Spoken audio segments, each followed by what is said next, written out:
The definition of a holistic view is that all aspects of people's needs, psychological, physical, and social, should be taken into account and seen as a whole.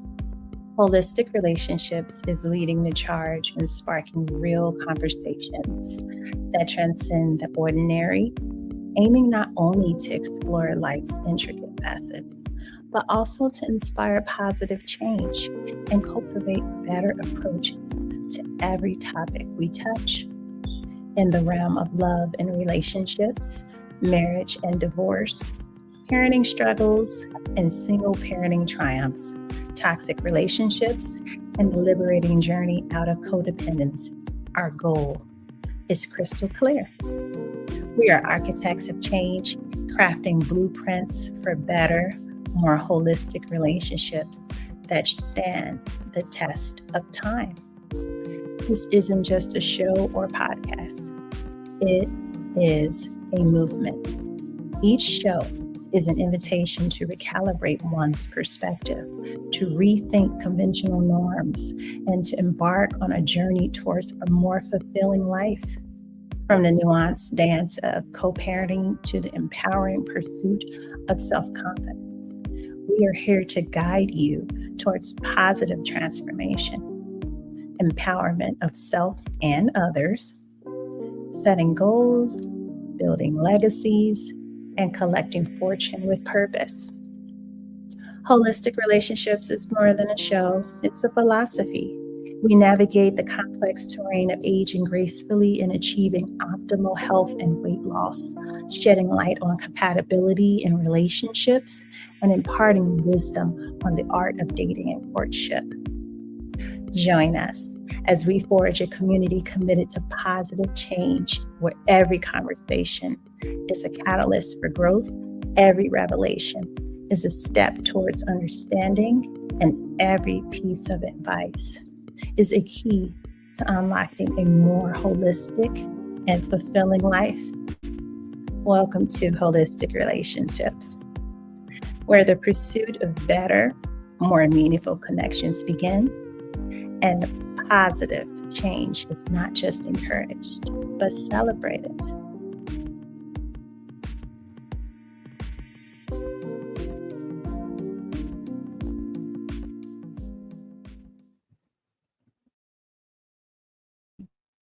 Hello, everybody. Welcome to Holistic Relationships. So we're doing something a little different today. This topic is on political literacy and how politics affects our lives.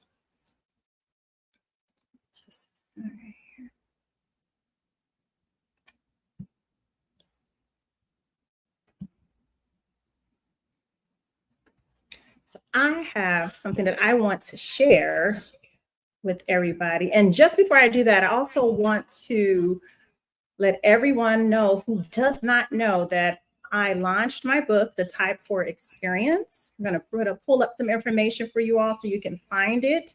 It's available on Amazon.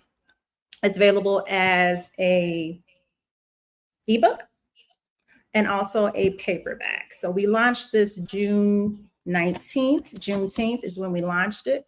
I'm going to get this for you. I'm just going to put it on the screen for everybody. Okay. And it has a QR code for you so that you can scan that QR code. It'll take you to the landing page for the book. It's just taking a little time to load.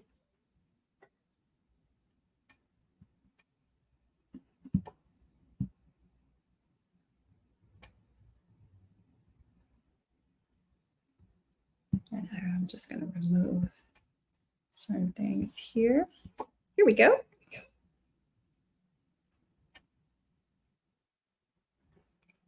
All right, the Type 4 Experience. It's big, it's curly, it can't be tamed. And again, it is available on Amazon.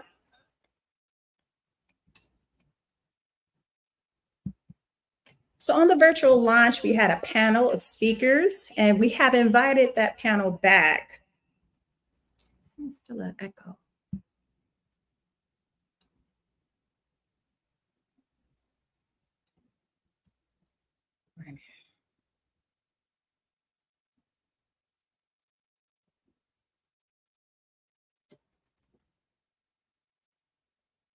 Okay.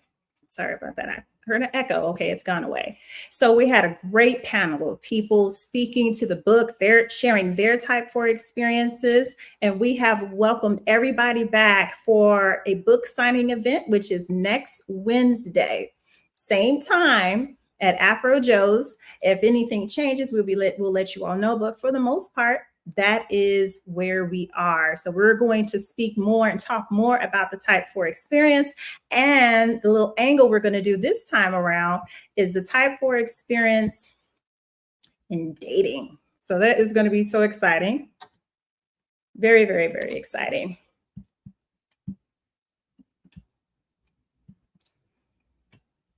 So for those of you that want to know other things that I do that I'm into, of course, I've talked about the product line. It's a natural hair, bath, and body product line under Enchanté Beauty and Health. And this is a way to stay connected. And if you sign up on a mailing list, then you will stay in the loop of the things that we're going to have that's going on as far as the book signing tour, any dates that we have. So make sure that you sign up for that email list. And you can also do that on the website. You can do that from any of my social pages. So you should be able to do that. So this is a way to definitely stay in touch and stay in the loop. Right. I'm gonna move on and make sure. All right. Well, now we are ready. We are ready for today's show. So I'm going to read something because I just had to get into this because of the Supreme Court's ruling. So we just have to talk about it. I have to get into it today. So I'm going to read some quotes here for everybody. And I got this from the New York Times. The Supreme Court has concluded that the president of the United States is above the law at least sometimes. And of course, this is a quote from this article. Okay, I'm quoting someone from an article that they had written. So the court issued a ruling in Trump versus the United States. The case sought to determine whether the prosecutors could seek charges against Donald Trump for trying to overturn the 2020 election, or if he was immune from prosecution because he was president at the time.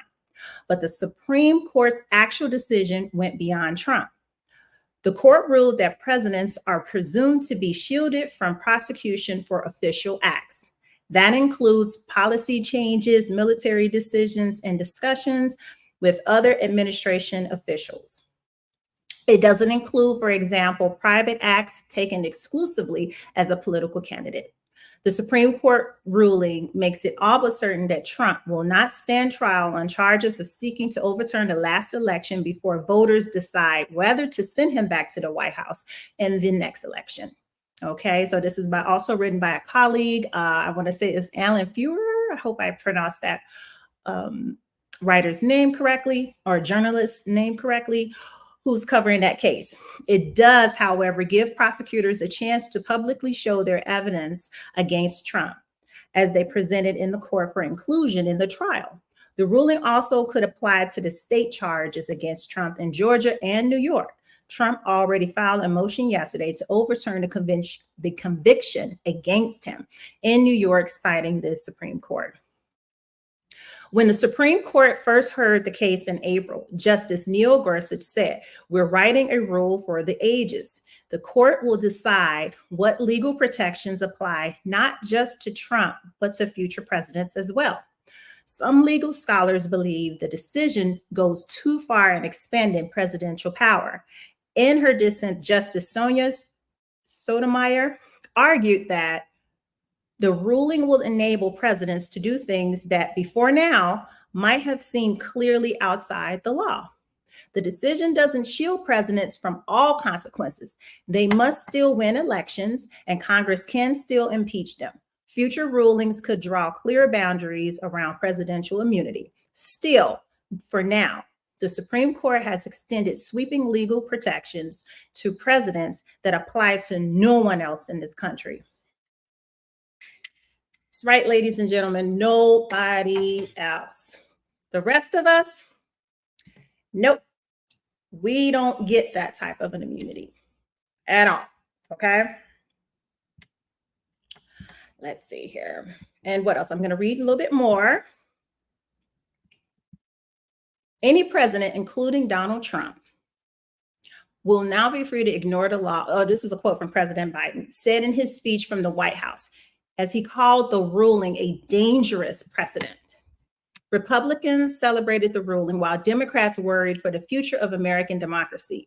Representative Alexandria Ocasio-Cortez pledged to file articles of impeachment against the justices. I do not, I understand that. I understand that completely, because now it's like, okay, we're supposed to respect these people. They're in the highest court in the land. And you mean to tell me that this is what you rule on? This is what you rule on. So next we're going to move into, give me just a second here, because I have this ready for everybody, because I want this on the screen for everyone as well to be able to see here. So let's share this with everybody. I'm going to upload this from the computer. Yeah, I have visual aids today, people. Visual aids for this presentation where we're talking about politics and political literacy, and I'm certainly going to get into it more. And it might just take a few seconds to load. I do apologize. Okay, and we're going to add this to the stage just so that everyone can get a bit of us here. So here are the U.S. Supreme Court justices. I am going to read this quote to everybody. We hold these truths to be self-evident, that all men are created equal, that they are endowed by their creator with certain unalienable rights, that among these are life, liberty, and the pursuit of happiness. That to secure these rights, governments are instituted among men, deriving their just powers from the consent of the governed. The consent of the governed. Yes, I said that again. That whenever any form of government becomes destructive of these ends, it is the right of the people to alter or abolish it, and to institute new government, laying its foundation on such principles and organizing its powers in such form as to them shall seek most likely to affect their safety and happiness. And this is an excerpt from the Declaration of Independence, signed July 4th, 1776. And I thought that it would be fitting to speak about this, seeing that tomorrow is Independence Day. Tomorrow is the 4th of July in 2024. So it was fitting to pull this quote in from the Declaration of Independence from our forefathers when they were separating from Great Britain. I'm going to move on to the next quote that I want to share with everyone today. That these dead shall not have died in vain, that this nation under God shall have a new birth of freedom, that government of the people, by the people, for the people, shall not perish from this earth. And that is quoted from our former U.S. President Abraham Lincoln in the Gettysburg Address in 1863. So we definitely want to begin, and we want to talk about politics today.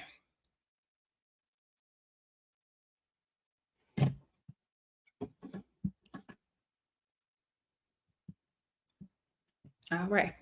So I'm speaking to the young people, Gen Z and Gen Alpha. I want to talk to you all because I'm willing to bet that you had very little political science in your upbringing, in your schools. You can see now when you listen to some of the headlines, the different parts of the country, different states of the country, how they're trying to basically erase history, how they're trying to take things like slavery out of the schools.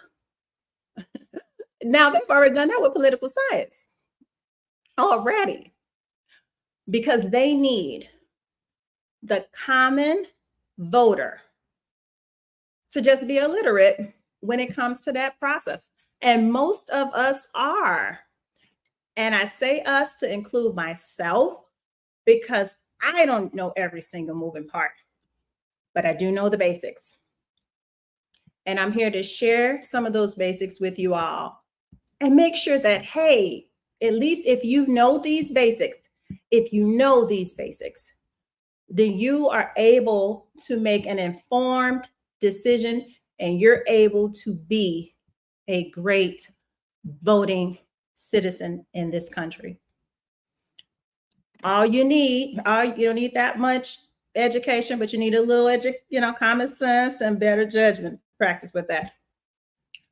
But let's just talk about those basics of political science and politics, just basic definitions. Basic definitions will put you on the right trajectory to be, again, great voting citizens. Now you'll understand thoroughly the importance of participating in your civic duty. You'll understand that. And hopefully you'll become the future electorate. You'll become the future political representatives. Let's start there with political representatives. They come in many titles. A public figure, a political representative, that could be your state representative, your senator, your congressman, your alderman or alderperson. Maybe they're a trustee if you're from a certain township and they're not using the verbiage of alderman. Maybe they're saying trustee or something like that. Your mayor, your governor, your president. You get where I'm going with that? So those are just some titles of political representatives.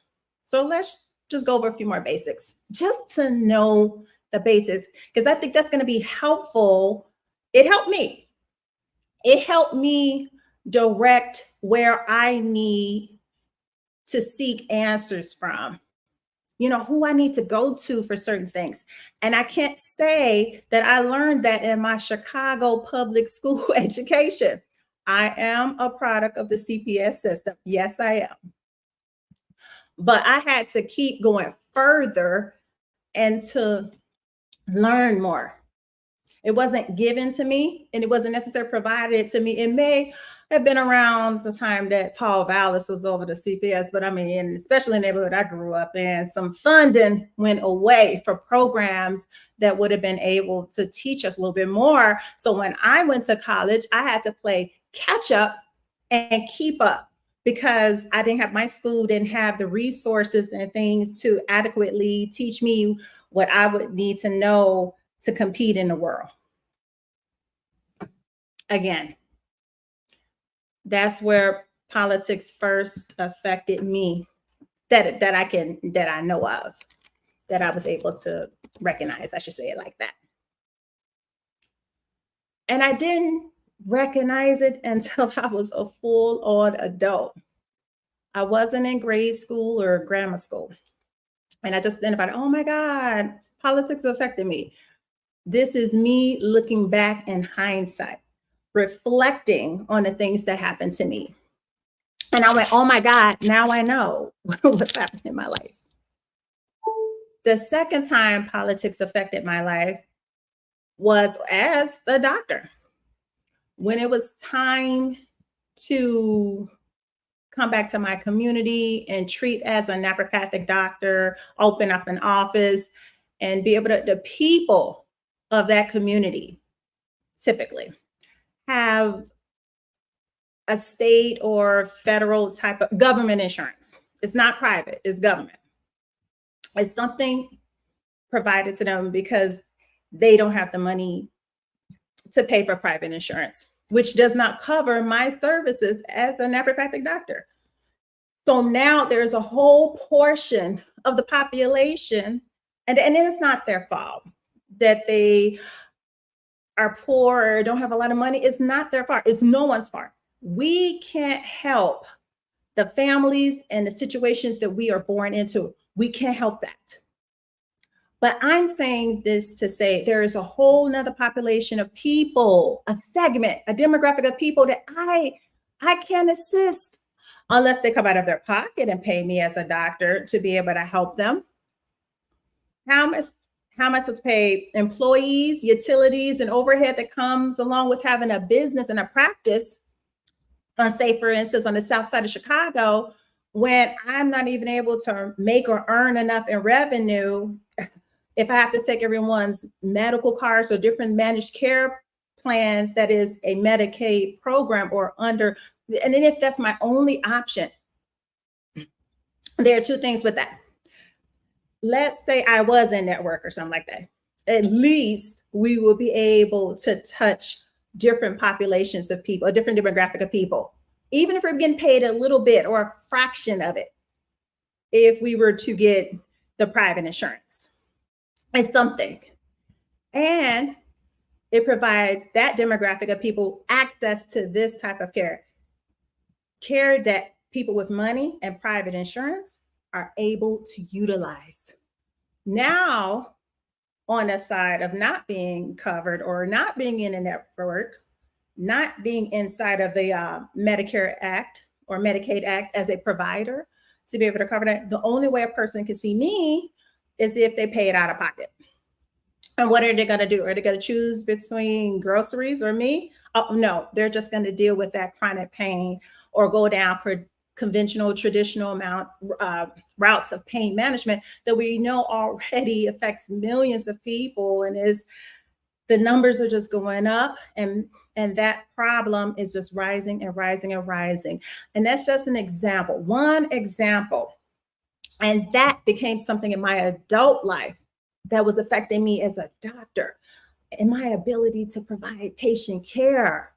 So that forced me back into the realm of politics. I had to go in as a full-blown adult, stop for a second, get out of my emotions, get out of the stereotypes and superstition and all the things that we've heard when it comes to politics, because most of us, and I'm going to keep it real, most of us do not know what we're talking about when it comes to that. A lot of people are more into personalities and who likes who and who's black enough and just focused on all the wrong stuff. So young people, I'm going to ask two questions for you, two. And I want you to find out those answers. You can Google it the minute you hear the question. I'm going to provide the answer in a little bit, in just a bit, but I also want you to go and Google and do that work yourself. Because when you do that, you're not just taking what people say at face value.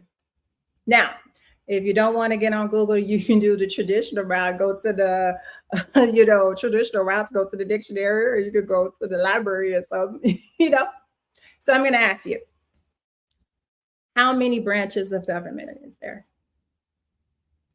That's the first question. How many branches? Question number two.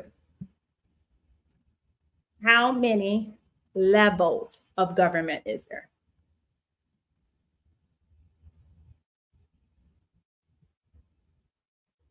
So we're going to leave it there for a little bit for you to learn. Those are the two questions, because we got to go over basic definitions before you can start making informed decisions about voting. Before you can go into the who's who and who's running from, before you even get there, educate yourself on that part first. Then you got a great foundation. It's a great foundation and a great start. How many branches of government are there? How many levels of government are there? We'll start there.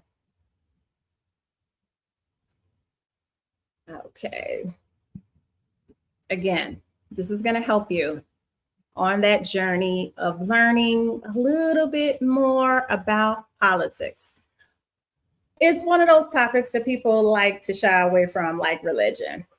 And I believe, and it is my opinion, is that the reason is because Okay, the common person, the average person doesn't know a whole lot about it. And if they care about their appearance or how they're going to be perceived, they actually care about the words that come out of their mouths, then they're not going to speak on the topic as much. They may stay away from the topic and hide away from the topic when they can't really speak to it because they know that they're not well versed in it or well educated in it. So I asked you those two questions because that's going to be the best start you have in a conversation about politics.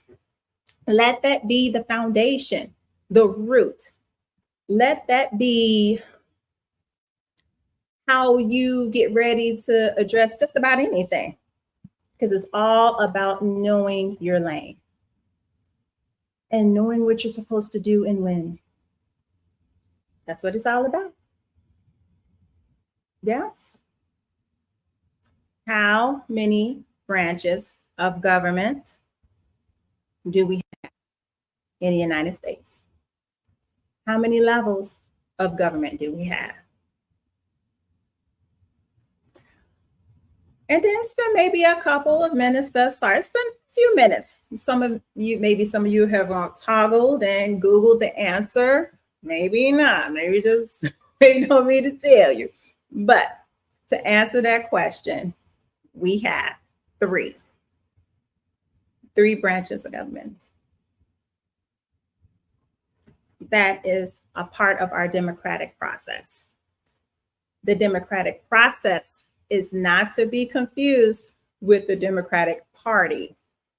So before any people who have an emotion about the Democratic Party and our bipartisan system, put that on the shelf for a second, because I'm not talking about the Democratic Party.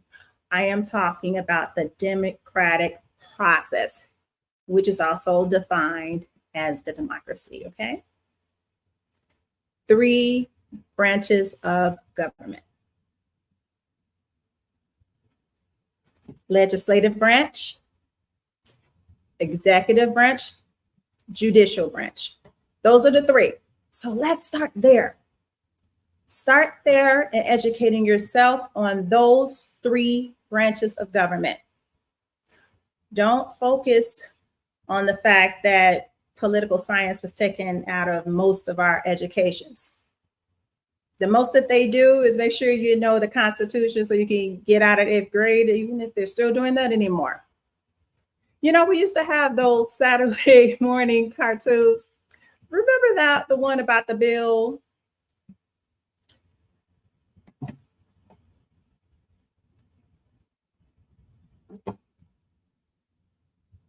Okay, what's happening there? Uh-oh. What's happening?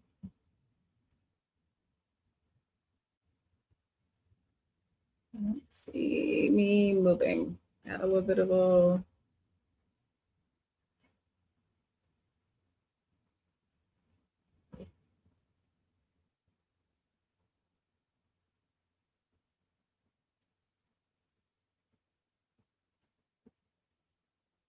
I don't know what happened.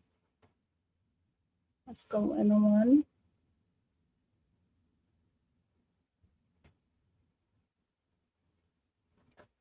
Okay, what is happening?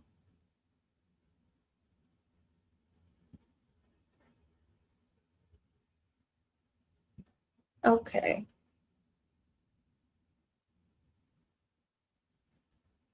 All right, everybody. I had to jump on a different feed.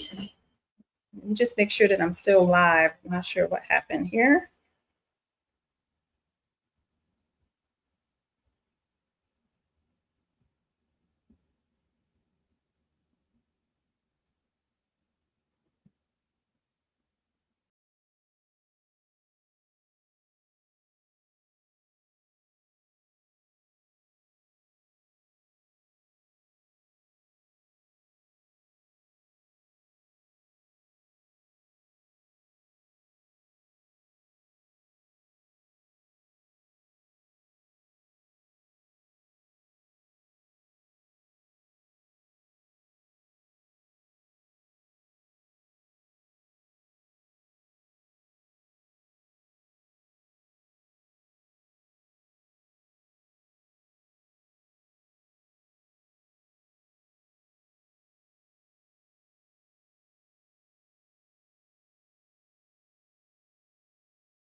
Okay, I am back.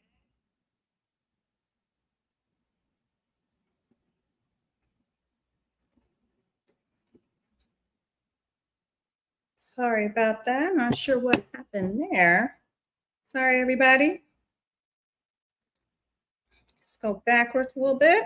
We were talking about the branches of government. Okay. All right. So the last I was saying is the most that they do anymore is make sure we know the Constitution when we get out of 8th grade, if they're even doing that anymore. Remember, we used to have those Saturday morning commercials. Oh, you know what? I don't think that was about a bill. Where they was sitting on the steps of Congress or something, and he was like a bill, a piece of paper with legs singing, talking about it became law. It was like a little jingle, a little song. And that's how a lot of us got introduced to those things. But if it's not being put in front of us and it's not being taught to us, especially the young people, Gen Z and a little to Gen Alpha, I mean, drop in the comments to whatever platform that you're in where you see this video, drop into the comments and answer this. Did you get introduced to this? And in your primary and secondary education, which is grammar school and high school, did you get introduced to this then? I wonder because I know I'm the generation just before you, the millennials, and I remember when it was taken out. And I always felt like, wow, why are they trying to make us ignorant to us? They must be trying to do something. But I always felt that way. Love me a good conspiracy theory. but we're not talking about conspiracy theories right now. However, we are talking about the fact that these things got taken away where we didn't have access to the information. And I'm going to actually go on and play the clip to that Saturday morning commercial. And you know what? I don't think it was a commercial. I think it was Schoolhouse Rock. I'm going to actually play that right now. It's going to be about 3 minutes, so hold your seats for it because I watched it recently. And I forgot how informative it was as a little cartoon segment back in the day. Just hold tight for me, okay? Just give me just a few minutes. Bear with me, all right? Let's look at this.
Look at this. As I may die. Die? Yeah, die in committee.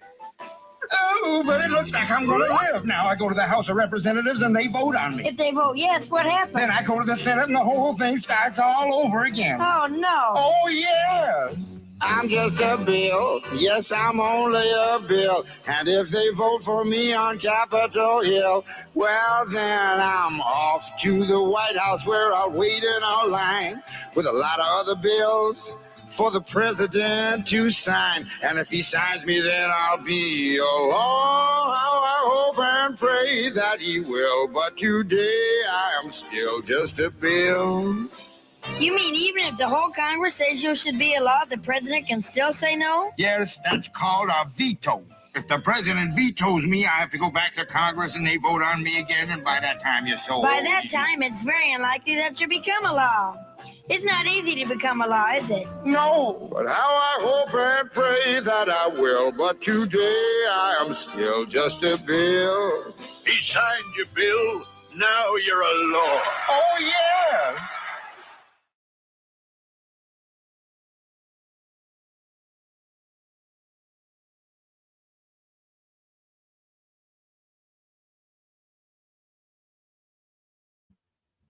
I'm sorry, I didn't unmute myself. That was actually from Schoolhouse Rock. I got that video. You probably heard it through my mic and didn't see it until after. I don't know what's going on with the connection and things. They're trying to keep me from talking about politics today.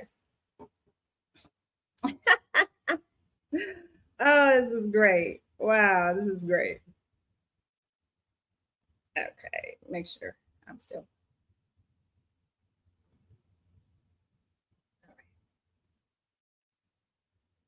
Okay.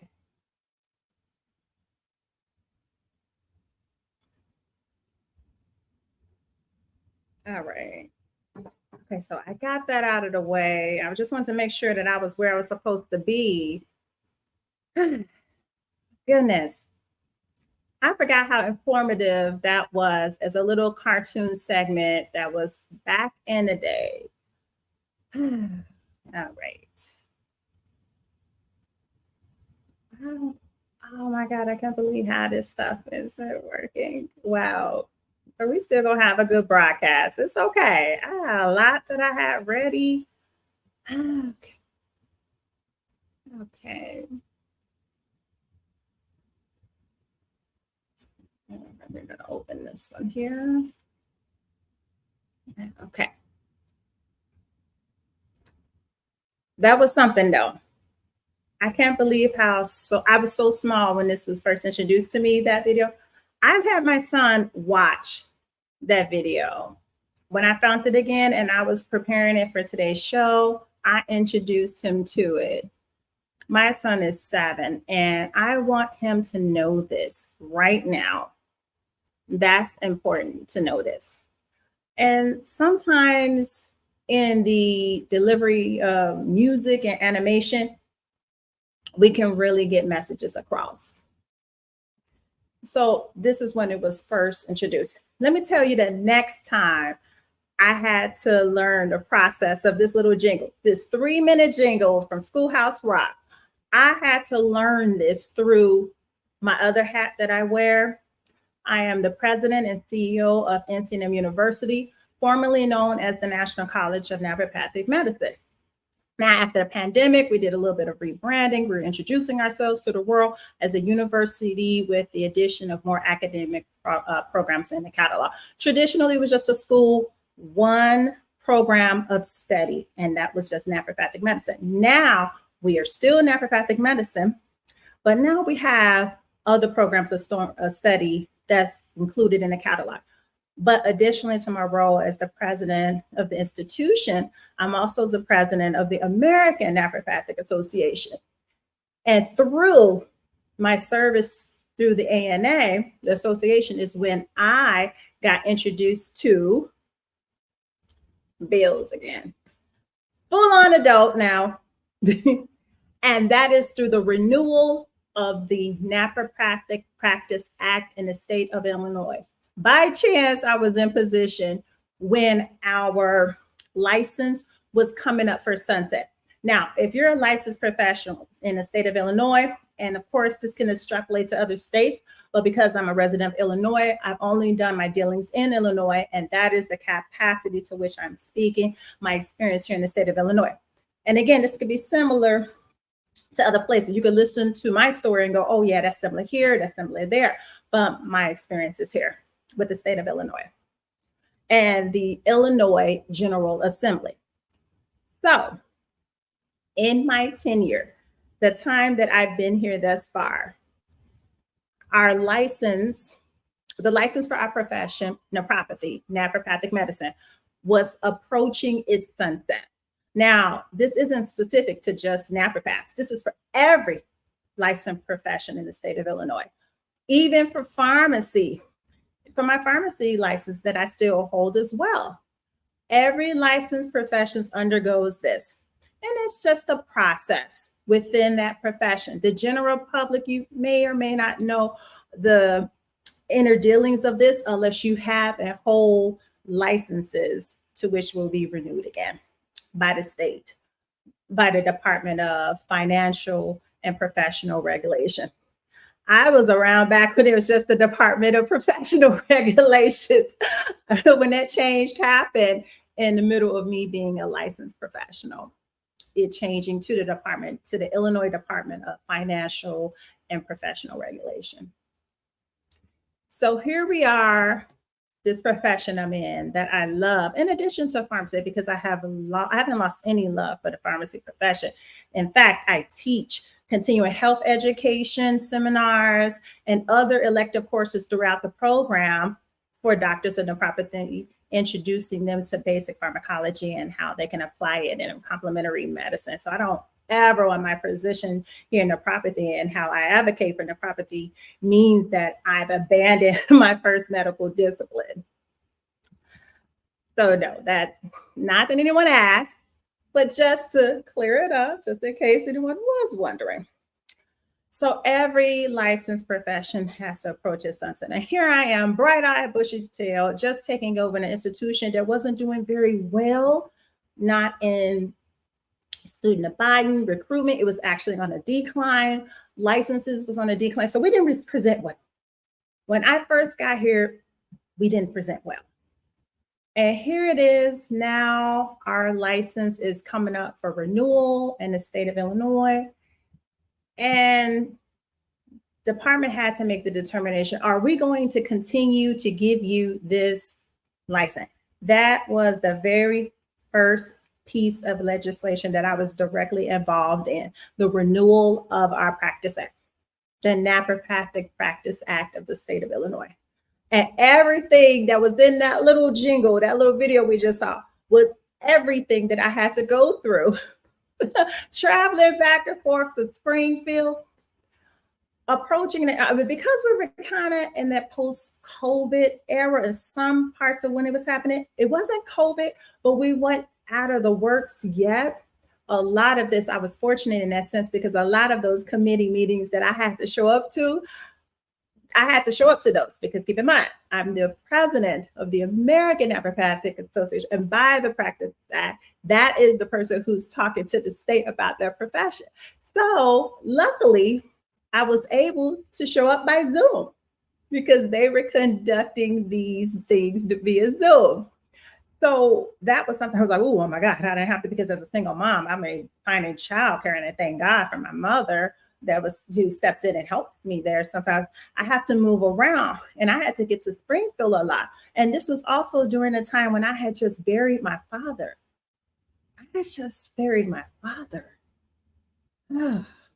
He passed away during all of this. And here I am moving and shaking and going back and forth to Springfield and learning this process. The process that we just saw in this video, I had to go through. And when it comes to medical licensing, there's another element, the Illinois State Medical Society. That went over very well. I was able to explain and express the vision that I had for naturopathic medicine to them. And they were like, okay, it was okay. Cool. You know, they were able to express neutrality. I was able to, and I had to participate in a lot of events and fundraisers for senators and state representatives of the Illinois General Assembly just so that they can get to know one of the faces of nephropathy. And just to say, hey, we're still here. This is what's happening. Because when you're not present, one of the gentlemen that's kind of become a, sort of a mentor to me, not the mentor of mine that passed away, but someone who has been also helping me. He used to always say that if you're not at the table, then you're on the menu. So it's very important to show up. And that's something that I've always tried to express and pass on to the members of our profession, how important it is to show up. Get out of your offices and show up for this type of thing, because it's going to affect you and your ability to practice. But nonetheless, that was the very first, because I remember one of the state reps who was one of the co-sponsors for the Naturopathic Practice Act in the House. And they are public servants. And I don't necessarily want to say their names in this broadcast because I didn't get their permission for, but nonetheless, it is public information. So if anyone were to Google looking up, you'll know exactly who it is. And I'm speaking of or talking about, because I'm so grateful for those senators and representatives that were in support. And here's the thing.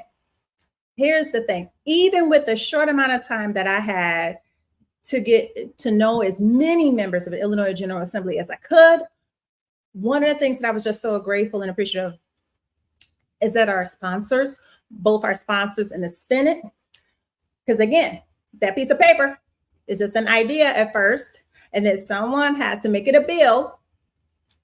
Now, of course, the cartoon was talking about this on a federal level, but it's a very similar process on a state level. So I'm not talking about the U.S. Congress. I'm talking about my example, the Illinois General Assembly, because that is the level of legislature on the state level. Okay. So we've been talking about the branches and the levels of government anyway. So anyway, it was passed. It got through committee.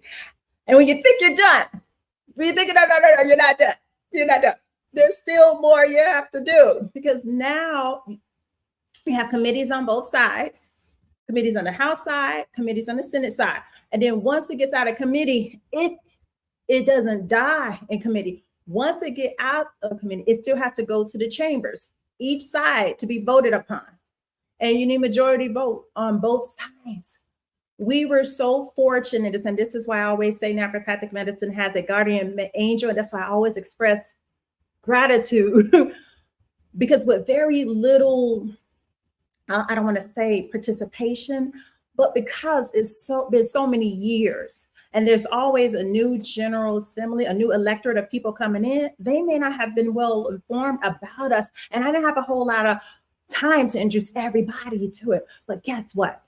The renewal of our Practice Act, given those circumstances, given some of the deficiencies that we presented with, it was passed unanimously, both in the House and the Senate.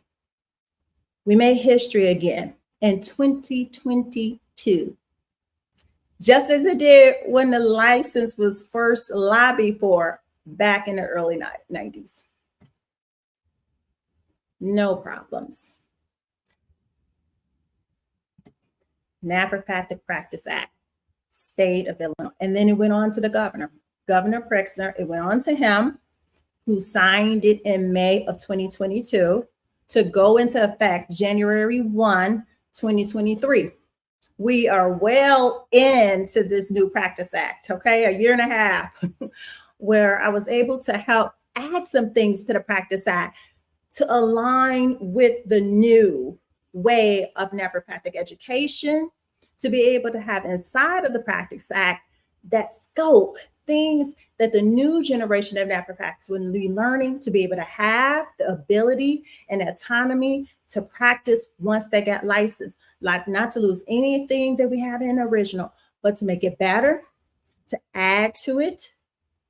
And I remember one of the co-sponsors, he called me up and he said, right after the bill was signed, and he says, congratulations. Congratulations on getting your first piece of legislation passed. It's not an easy task. Congratulations to you. And in that moment for me, It was like, oh my God, everything that I've been learning, everything that I've been running away from, it came full circle. And I fully understood myself and what my civic duty was and how to advocate change. This experience, through just renewing the licensure for a medical discipline that I practice, has now opened my eyes and given me the confidence like, oh my God, I know how to do this now, because I just had to walk through it. So now I know it on paper and I know it through experience. And I thank God for the experience. I thank God for it. But now, Gen Z, young people, you are in an information age. You got Google, you got information at your fingertips. The only thing you want to make sure of is that you have verified the information, that the information is accurate. And there's ways of doing that, because you don't want to just believe the first thing that you see, even if it means going down the traditional methods, like what we had to do, going to the library and catalog card systems and stuff. But you can get information a lot faster than when I did in my day. So I really implore you, please look this up. Now that I've revealed the 3 branches of government, legislative branch, executive branch, judicial branch, I want you to look more into it. This is going to help you be a well-informed citizen. This is going to help you do your part, your civic duty, the responsibility that you have, because the people that are in these positions where they represent us politically, don't think of them as they're leading you. They're here as public servants. They're not here to lead you and tell you what to do. They're running for these offices to represent you. They are here to be of service. That's why these are public service positions. Do not misconstrue or misunderstand why they are there, the purpose that they are there. They're there to be of service. So when you go to talk to your senator, your state rep, they should not have their noses in the air with you. They should be humbled and talking to you as a registered voting citizen with humility and with the interest of how they can service you. Otherwise, you get to take your voter registration and vote for someone else the next time. And that is the power that you have as a registered voter. That is your power. We're not there to tell you what to do or ignore your needs or your interests or to treat you as if you're insignificant. No, you are important. Go back to that Constitution. Go back to the Declaration of Independence. Go back and read those texts. This is a government of the people, by the people, and for the people. That is what this democracy is about. The public servants are in these positions of different levels of government to represent you and where you live. And this is where it's going to be important for you to know how and where to hold political representatives accountable. This is where it's going to be very important for you to know that. And the fact of the matter is that if you don't even know the basics, then how could you know who to hold accountable and for what? How can you know that? So now to the second questions, how many levels of government are there? How many levels do we have? 4. The answer is 4. 4 levels. You have your city or municipality, that level. You have the county, that's a level. You have the state government, that's a level. And then you have the federal government, that's a level. 4 different levels of government, 3 branches of government, and each one of them, the city has it, the county has their branches, the state has its branches, and of course, the federal level has its 3 branches. And it is up to you.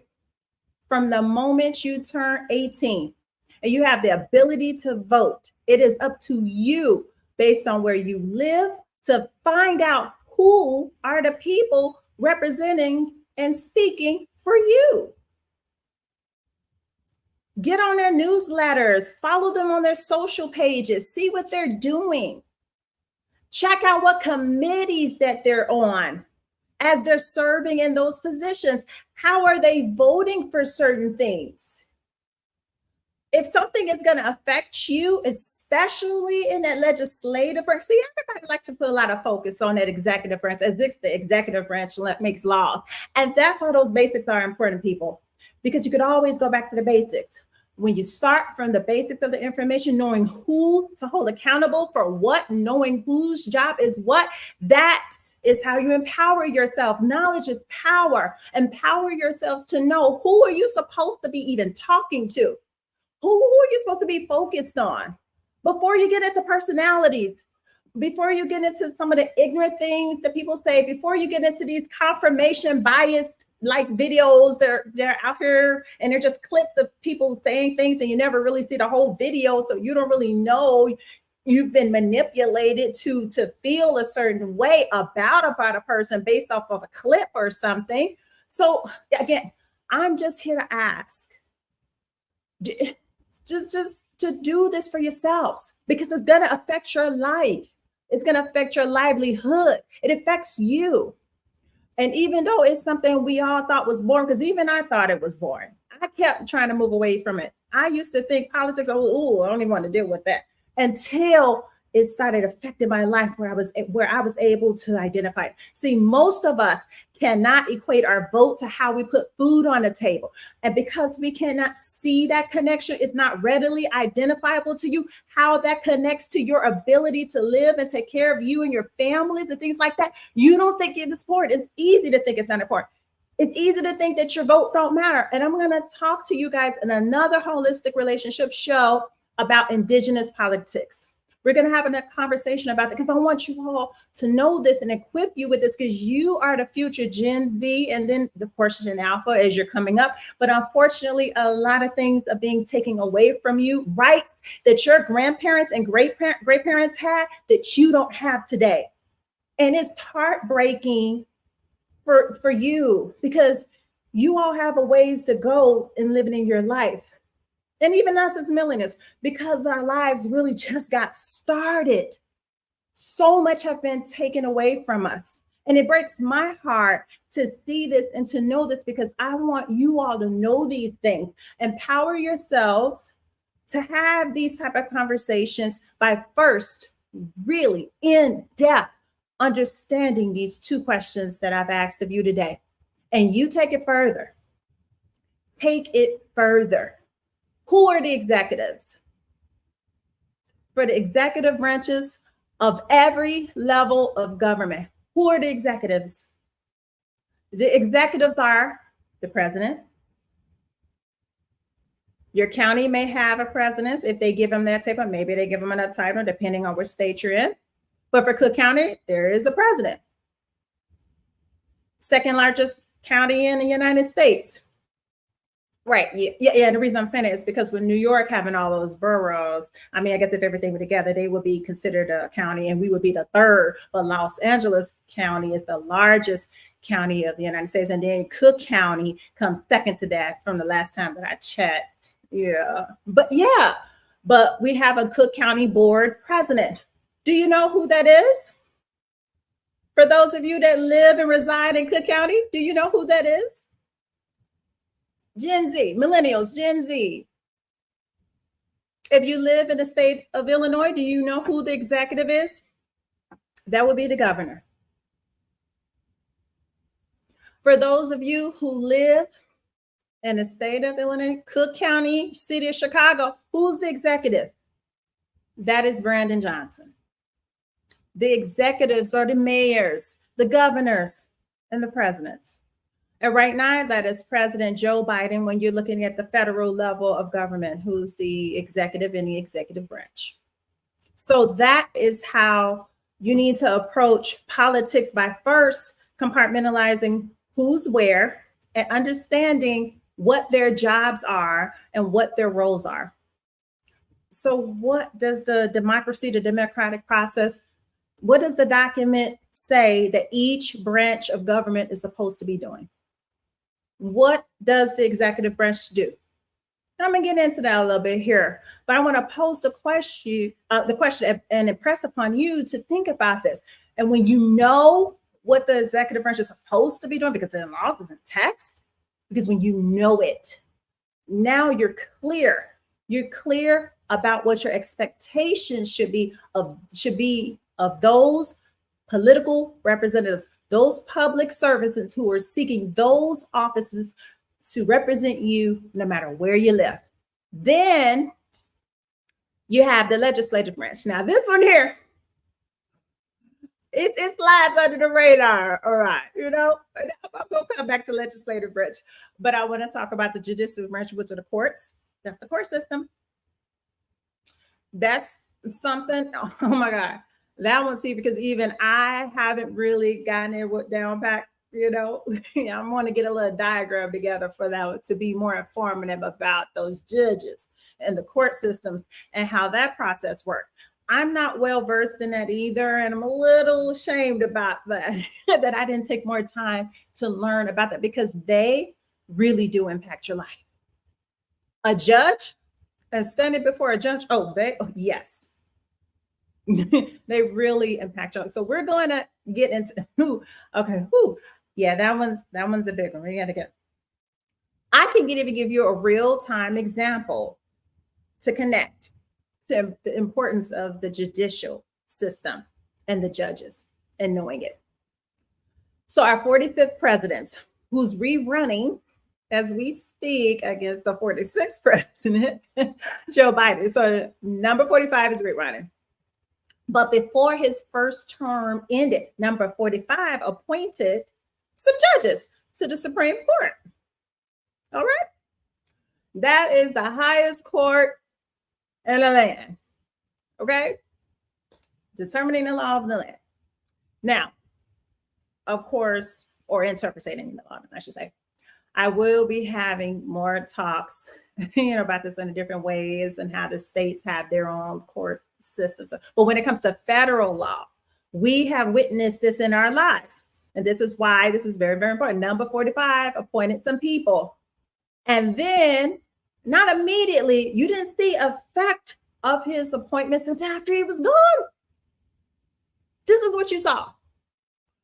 We saw Roe versus Wade go away.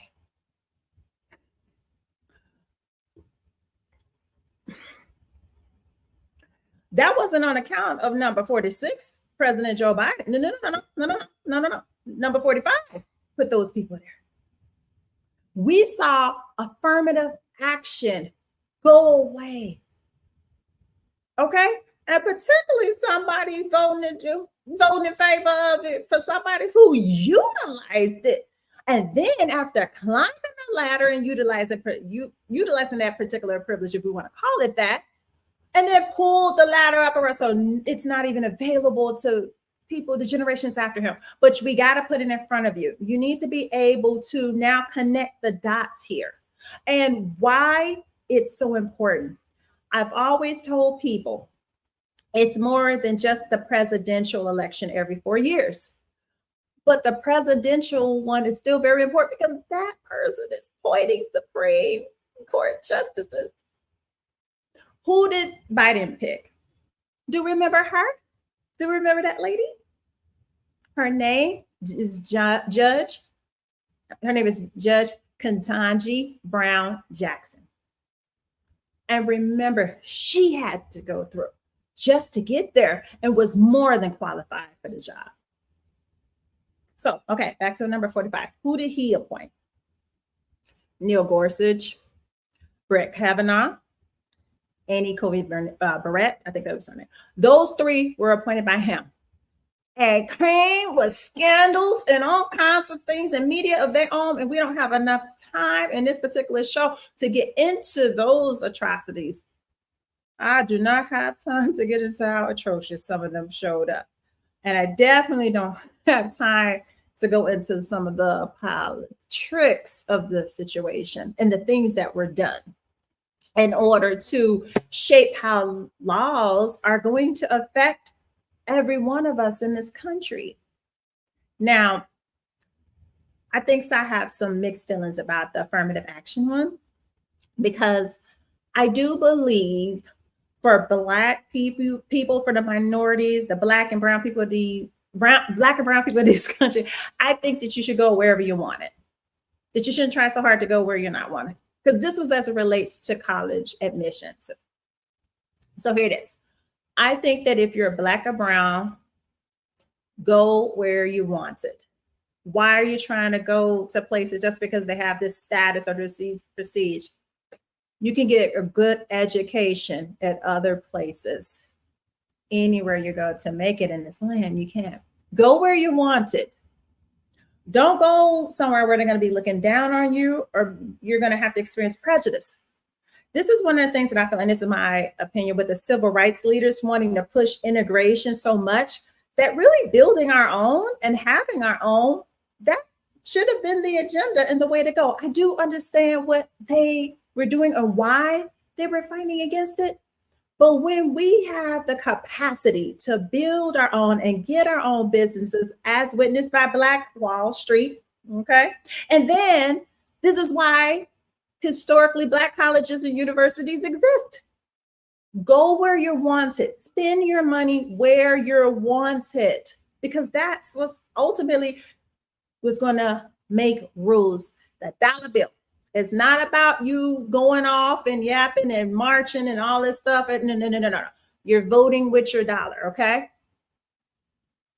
So when it comes to, I feel like it has taken away the prejudice against us when we're trying to apply, but just go where you want it. And then, this could be another topic, another day, and we could talk about this through a political organization. I'm going to show a clip of this, a brief clip of this at the end of the broadcast, Black Coffee Political Alliance.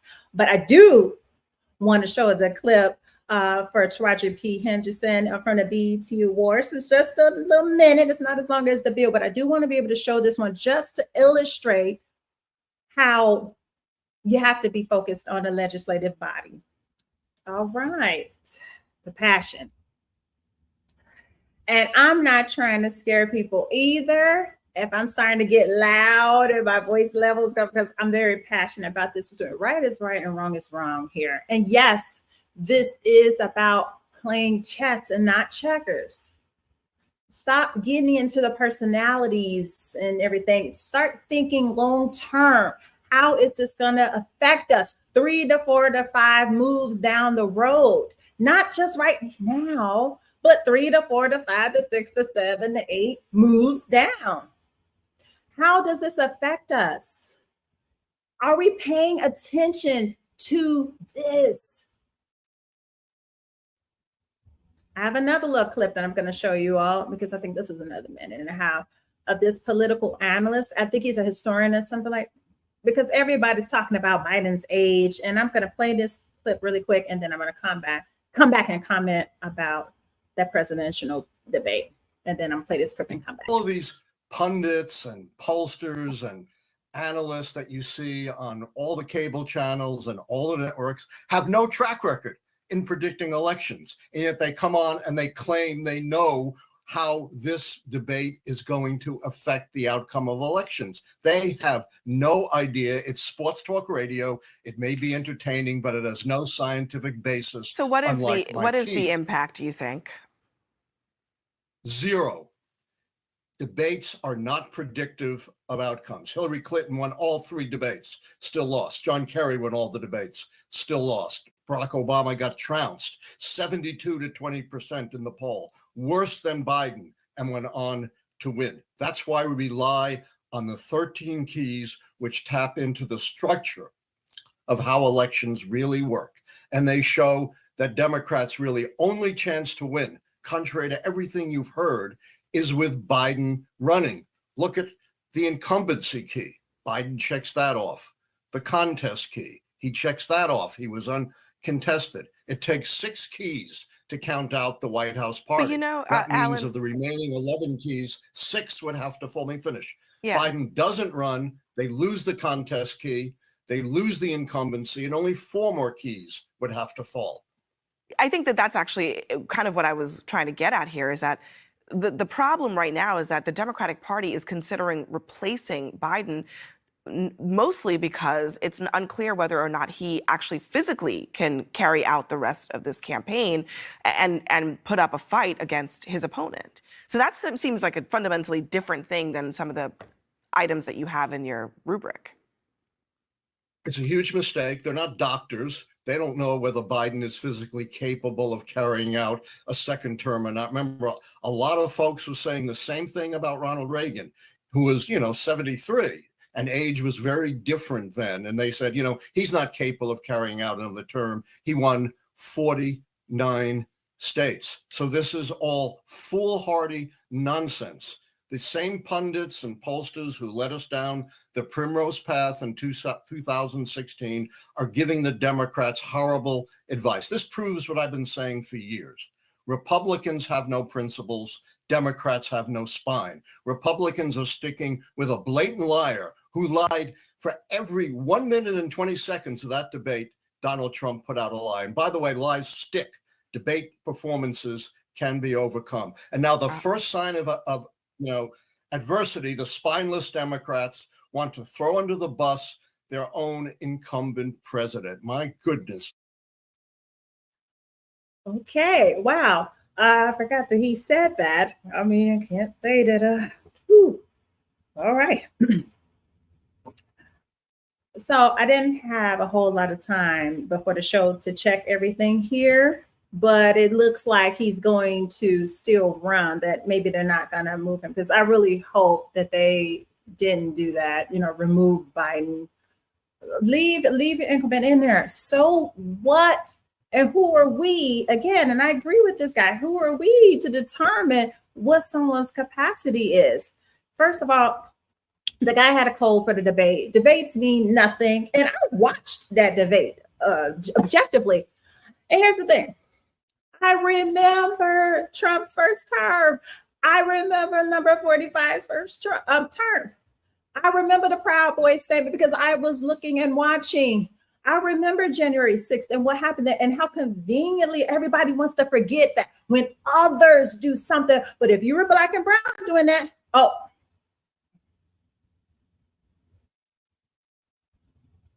no one's going to ever forget that. But because it was not us doing that, it was us witnessing and watching that. Now, there may be a few sprinkle here and there. This is part of the segment that I created in Black Coffee, the Wake Up Hour. I created this segment, things that make you go coon. You see some of those Blacks supporting Trump and doing some outrageous things. And I'm not trying to say that he's all bad. I mean, he is a convicted felon. I mean, he did. Nope. All personalities aside, he did do what they said he did. He has evidence. They have evidence. He is an anomaly, though, because he's not the traditional politician. But then, but you get mixed emotions when it comes to Trump. But I do remember number 45 in office, and I remember his Twitter thumbs and how much anxiety he gave everybody, at least me.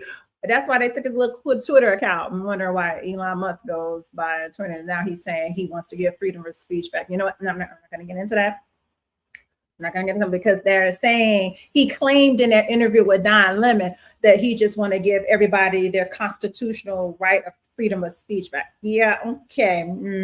Yeah, let's see there. But so social media is the tool that and what they're using to help manipulate people mentally, emotionally. And that's why it's like, that's why we have to play chess and not checkers. Don't fall for the okie doke, young people. Don't just be looking at what's right now. Go to the basics, learn the facts, learn the way things are supposed to go.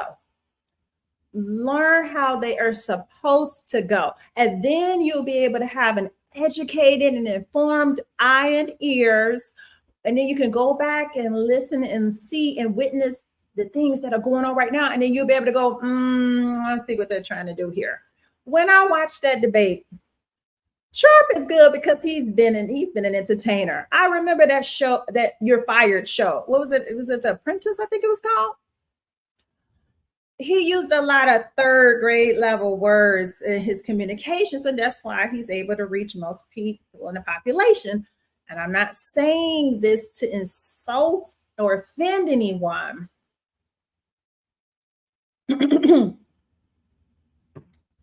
But that's one of the things I can say that he's most relatable about, because of his very simple communication, right?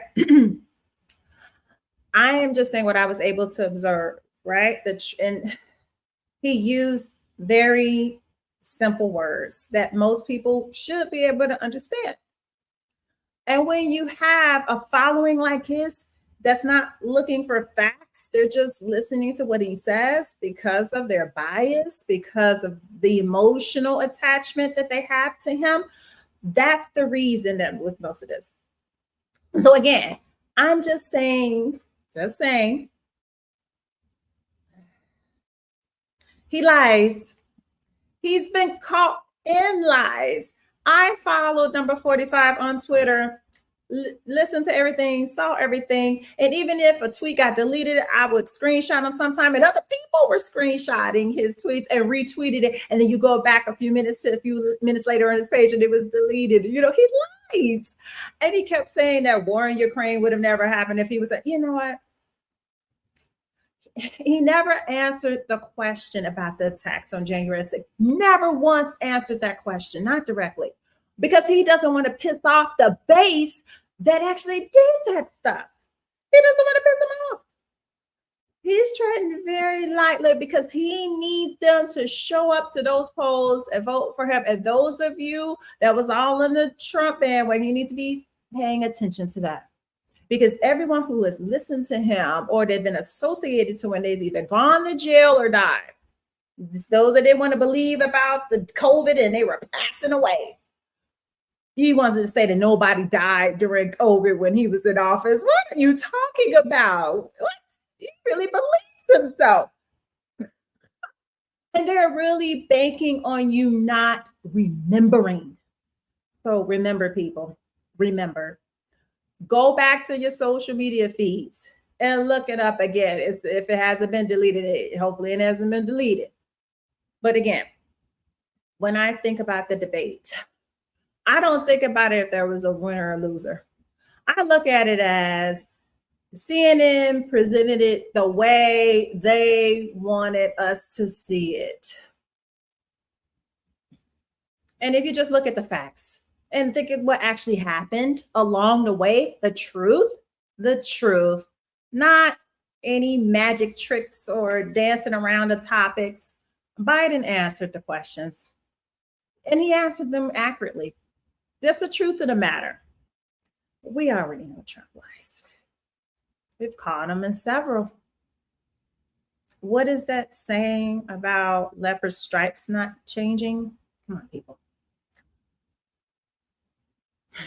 And Trump isn't that much younger than Biden, okay? He could get in office if we were elected and pass for something unforeseen or unknown. We don't know anyone's future. There are people who live well over into their hundreds. That should not be, and he's not running the country by himself just because he has a whole administration, a vice president, and everyone. Are we really concerned about Biden passing away because of Kamala? Someone's Black is the vice president. It makes me wonder, makes me question, is that the real problem? Because would it be different if the vice president looked a little different? Because they're like, oh, he's too old. Well, I mean, what's the real reason, people? Keep it real. And if everybody is still so concerned about his age, young people, where y'all at? Get a clipboard and sign up and run for office, run for president. Instead of, I think the older population, they're doing it more because they understand the importance of it and nobody else is doing it. Young people, get some clipboards and get on a petition so that you can run for public office. If that's really the problem, if you're worried about somebody being 75 running for public office, then where are the 40-year-olds? Where are the 50-year-olds? Where y'all at? Go run then. Okay, I'm back. Whew. But they know what they're afraid of. They know what they're really afraid of. But back to this legislative branch, because this is something that is overlooked on many fronts, always overlooked almost. The legislative branch on a federal level is the U.S. Congress, okay, composed of the House of Representatives and the Senate. By definition, the legislative branch of government is the law-making body, the law-making branch. They're the ones responsible for making the laws that we have to abide by as citizens. So we need to put some spotlights on all the people in them seats. One way to know is to know how many seats. So you know how many people and how vast this is.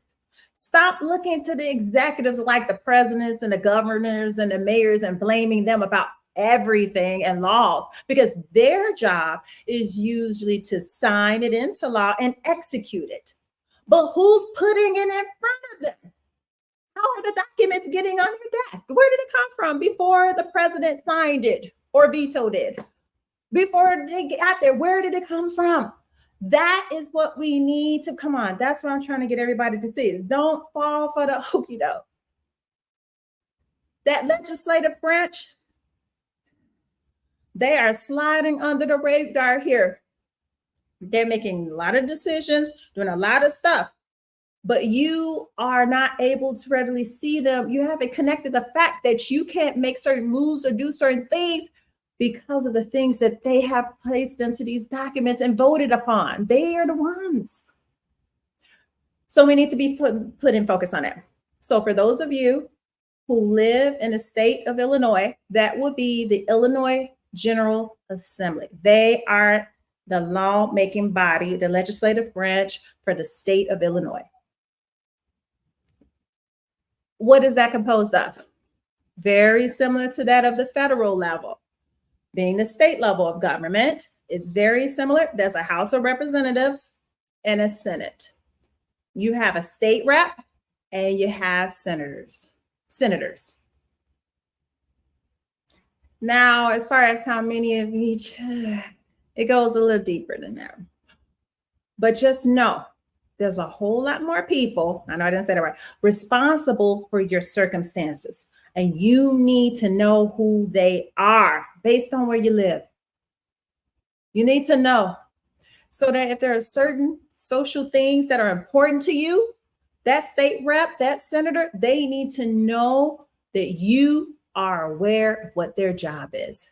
And if they're not willing to listen to you, you know what to do. Pick up a clipboard and run somebody against them, or run yourself and put someone in there who is going to be representative of the needs of the people in the district that they're there to represent. That is what you're supposed to do with that information. Just know who those people are. Just know who they are. That's the first step. You can even make a little chart for yourselves. And you will have surpassed a large percentage of the population that can't even answer those questions off the top of their head. You equip yourselves with the knowledge by first knowing who is sitting in the seats in these different levels and branches of government, because it will affect you. And it may have been taken out of education systems, purposefully, so that you would know that, and so that you would be lost, and you'd be able to fall for all the stuff that you see on the media and social media. Equip yourselves with the truth. Know the truth. Knowledge is power. Empower yourselves. So this first step, the homework that you have, just know those different levels and the different branches. Familiarize yourself with it. Become experts at that, because that will not be argued. No one can argue with you or tell you that you're wrong to be able to quote something and be able to pull the reference. So I encourage you to empower yourself to know a little bit more about politics with those two basic questions. How many branches of government are there? Sorry, phone call came in.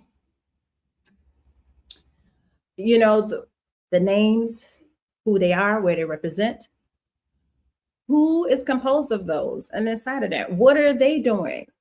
And how all of this plays together in your life, in your quality of life as American citizens.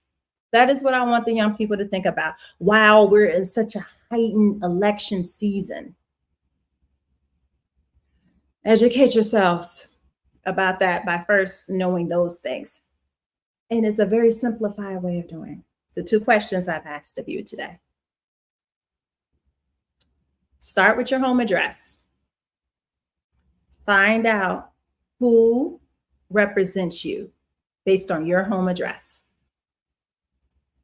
And if there is something of interest to you that you need to present to them, now you get to go make an appointment.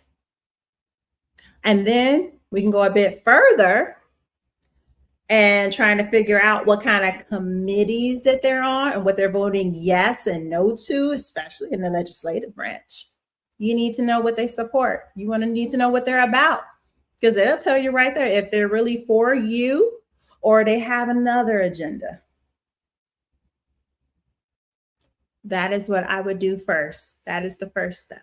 Or maybe the second step, because knowing who they are is the first step. Second step, learn them committees they're on too.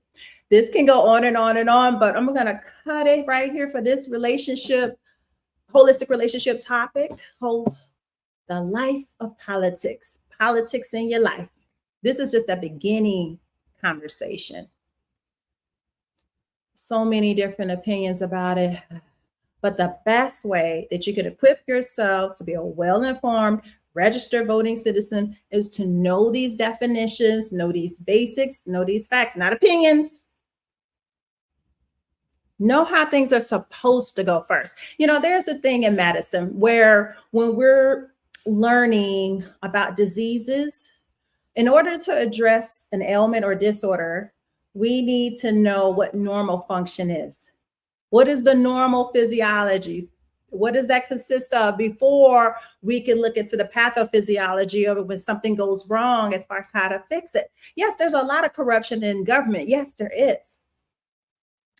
But you've seen it in so many different ways and heard about it. And people have gotten exposed at candles. Yes, you hear about that. But first, know how it's supposed to work. And then be able to identify when it's not working properly. That is what I would encourage you all to do. And that will give you a better approach when you go into the ballot box, when you go to vote. That is what I hope, to have better informed registered voters and the young people. Don't adopt the habits of the people before you that's older than you, because chances are once you go and look up the answers to the things that I posed of you today, you're going to know way more than greater than 80% of the population. Trust me, you know a lot more when you just go find those answers to the two questions that I have asked today and actually be able to map it all out. Meaning, who's on when it comes to the legislative branch, which is the House of Representatives and the Senate, who they are, what are their term limits? When do their elections occur? How many of each goes, because those people, they leave the state and represent you on the federal level.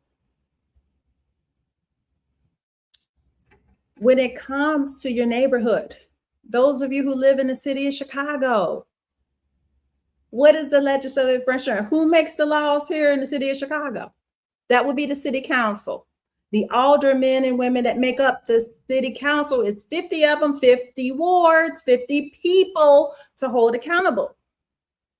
Not just the mayor. It doesn't all just fall on the mayor. You know, I know maybe in the daily years, the father and some, you know, the corruption and things like that. But again, like I said, learn how things are supposed to work first, and then be able to make that comparison and go and look and say, okay, what is happening here?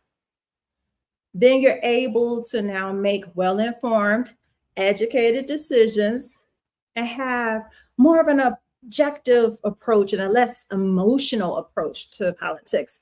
One to where you're thinking and you don't become one of them people like, oh, we're a power in this and they're not listening to us and then my vote don't count and why should I vote and why should I? Don't become one of those people. They're jaded and they let their emotion take over with this. And I am just suggesting to young people an approach that keeps this where you're thinking. Keep your head about it and approach it. Like, okay, I have a problem with my neighborhood. Who do I go to for that? I will go to my alderman or alderperson. I go to that person. That is what they're there for, to represent my neighborhood to the entire city council. So I am going to play that clip really quick that I was talking about with Black Coffee. Because we're going to end this in just a second. I'm going to end in a second, but I do want to share this with you all. And this is from the Black Coffee's page. Good evening. I'm Dr. LeVert Murphy. I'm the chairman of Black Coffee Political Alliance. And there's a particular point I want to make tonight that is very, very important. In 1965, Malcolm X, who had written about the ballot or the bullet, and this was in pursuit of our right to be able to express our views in public elections. And we got to a point where it looked like the Congress was going to pass the Voting Rights Act of 1965. And after it was passed, Malcolm made this statement. He said, now that it looks like we are going to have the power of the ballot, the next step is to get educated as to how to use it. Unfortunately, those prophetic statements obviously was not heard, because from 1965 to now, 53 years later, our people have never been educated as to how to use the ballot. So this is a critical aspect of Black Coffee Political Alliance work, is to begin the process of educating our electorate. And so right here at our headquarters, we will be launching a series of political education classes. Most of you who are out there listening, probably in your entire K through 12 education, never heard a word about the ballot or how to use it. And this is one of the tricks that's been played on our people. The powers that be is not interested in us having knowledge of the political process. They would rather you remain ignorant, because as long as you remain ignorant, none of this seems to have any value. And I want to tell you tonight, it is perhaps one of the most valuable assets that we could develop, and that is knowledge of the political process. So right here, we're going to make it our business to have these classes so that we can provide the basic instructions and then give you an opportunity to bring your questions and have them answered. And once they are answered, then I don't think you will ever deny the value and the power of the ballot and why we must use it, and stop being disadvantaged and wondering why we never get nothing. Because the ballot is what allows any group to get what it wants, because your ballot is your voice in how public resources are allocated. If you don't speak up, there's nothing to allocate for you. And we're going to speak up as Black Coffee, and we need you to come forward, because we have a lot of discussion about ourselves to have so that we're all clear on what we're doing and the critical importance of doing it. Thank you for listening. All right. All right. That was my mentor, Dr. Laverne Murphy. I hope all of this have been informative, and I definitely welcome more to the conversation. Any questions, different perspectives, I welcome all of that. Because again, holistic relationships, the whole point of this platform is to bring those conversations to the surface, have the conversation, gain different insights from the different perspectives that come this way. And then we walk out of this with better mindsets, better perspectives than when we entered. And therefore, better, more holistic relationships with people that we have to share time and space with in this thing we call life. And that's the whole point of it all. And this is what I want to have for you, young people, and even my own generation, okay? Want to be able to pass this on, especially to younger people. Every parent wants their child to have it a little bit better than when they had it. And that's my young people. I'm auntie right now talking to you. I want you all to have better circumstances. I thank you for your engagement. I thank you for your support. I thank you for the participation to holistic relationships. I will see you all in the next holistic relationships. And until next time.